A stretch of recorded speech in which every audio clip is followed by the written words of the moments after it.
We're all obviously sitting here waiting for the conclusion of this Ripple v. SEC court case, which has now been playing out for quite some time. And even though we are waiting, there are some bigger players that are waiting as well. And I want to talk to you guys about what I mean, because this would be huge for Ripple. So, Bank of America, who is obviously a US based banking giant, is waiting for the conclusion of this case as well, because they want to join forces with Ripple. This is huge, right? This is actually a very, very large partnership here in the US. And this is where there's a huge opportunity for Ripple. Because right now there's not much US based stuff happening because of this, the way that this case has been playing out, right? Everybody kind of dropped Ripple in the US, exchanges dropped XRP, all these sorts of things. So there's huge opportunity here once this concludes. Now, CEO of Ripple, Brad Garlinghouse, he was at Ripple Swell 2022 in London, and he told LaQuinto director of member sales Nick Barafado basically this right here. He said that he made it clear that they're ready to settle with the SEC as long as they can get clarity on XRP. And by clarity, we've talked about this before. They basically want the SEC to say that XRP is not a security, and the SEC wants to do the opposite. So obviously, there's no real talks of settlement right now because both sides are obviously on opposite sides, right?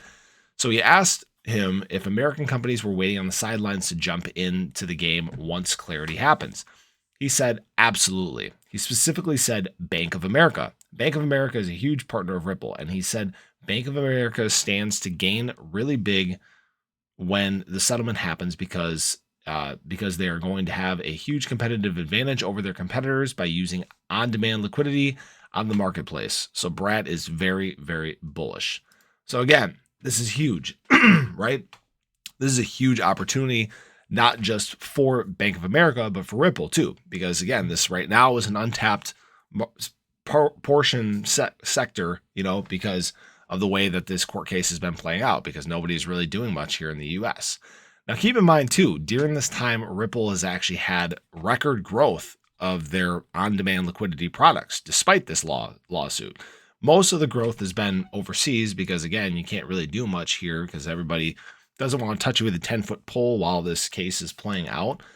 But, Bank of America is obviously probably one of the largest ones that is sitting on the sideline waiting. But if Bank of America is sitting there waiting, just imagine the inflow of US-based companies that could be joining and using this on-demand liquidity if this court case plays out the right way. That's where this could get huge. That's where, obviously XRP could end up taking off. Ripple's growth could be just insane. I mean, you could see XRP even move all the way up to where it was on the charts before. It could end up, being a top 2 crypto again. I don't know if that's going to be the case, right? This is just obviously my speculation, but it's very cool to see and very awesome to talk about the fact that there are these large companies that still believe in what Ripple is doing. And that just shows that Ripple is continuing to do things the right way. And obviously, it's very awesome to be bullish for the future. Now, as always, this is not financial advice. Definitely do your own research. Just wanted to obviously keep you guys updated on the cool things that are happening surrounding Ripple. So, as always, appreciate you guys stopping in. Hope you're having a great week so far. If you haven't already, do show your support for the channel. Hit that subscribe button. Hit that little bell. You can stay updated anytime there's new content live here on the channel. Hope you guys have a great day. Really hope to catch you in the next one. Take care.